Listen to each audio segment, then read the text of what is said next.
gorgeous. I have Special. to say that I was able to borrow a full kit from Mark, and that included a lot of lenses.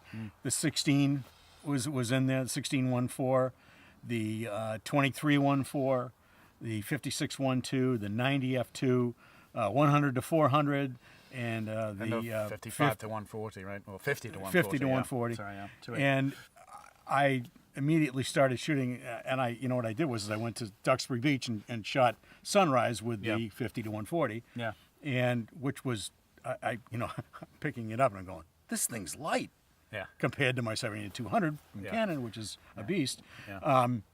And I got, as I was walking back to the car, I'm going, oh, that looks like a 24 shot. Went back, and what did I do? I put the 24 on, or actually the 16, I put it on right away, and went back and got 2 gorgeous shots. And the result was people were going, can I buy that? When you get people saying that. Yeah.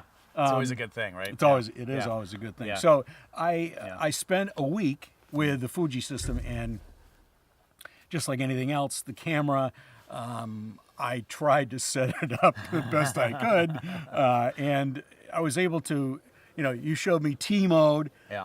I figured T mode out by you showing it to me. Yeah. And I got very, very, very familiar with the basics of it. Yeah. I was just starting to get into the fault, the focusing, which is great. I mean, I really started to get a good feel for it right away, but it's still going to take a little time for me to set up exactly the way I want it. Absolutely, like, for instance, I tried to shoot things that meant something all the way along.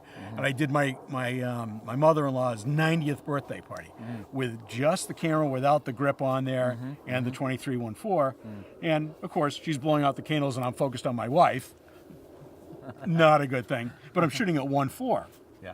The results were ridiculous. I mean, they were really nice. Yeah. So I'm hoping to maybe plop into this video some of these examples, but in the blog post that I'm going to be doing, I'll be adding some of these still images in there.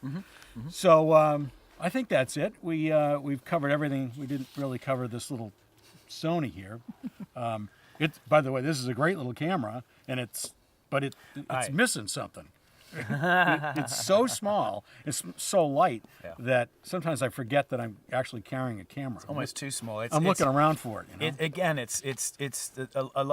When we talk about size, weight, and cost, some of the size is not necessarily that it needs to be infinitesimally small. It has balance. Balance is what it's all about.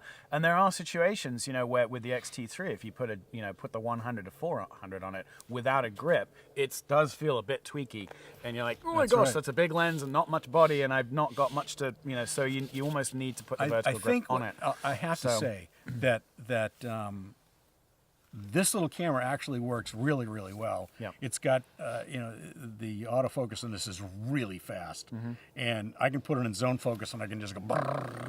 And I've got this on back button focus, which setting up one of these for that is a little bit wonky. But anyway, I have to say, I had the 16 to 55 on there all the time, and it is an astounding lens. It's the same size as this. Yeah. So it needs to have that balance of a grip on it. But the grip is so much smaller than this. Yeah. It's it's shorter than this one here. Yeah, right. But honestly, it's a great setup. It really is. Yeah. Some of the things I went to a tree lighting. Oh yeah. You know what those are like? Yeah. Yeah. Dark as sin. Yeah. So I got a couple of great shots with the 16 to 55 at 2.8 at 8,000 ISO or something. Yep.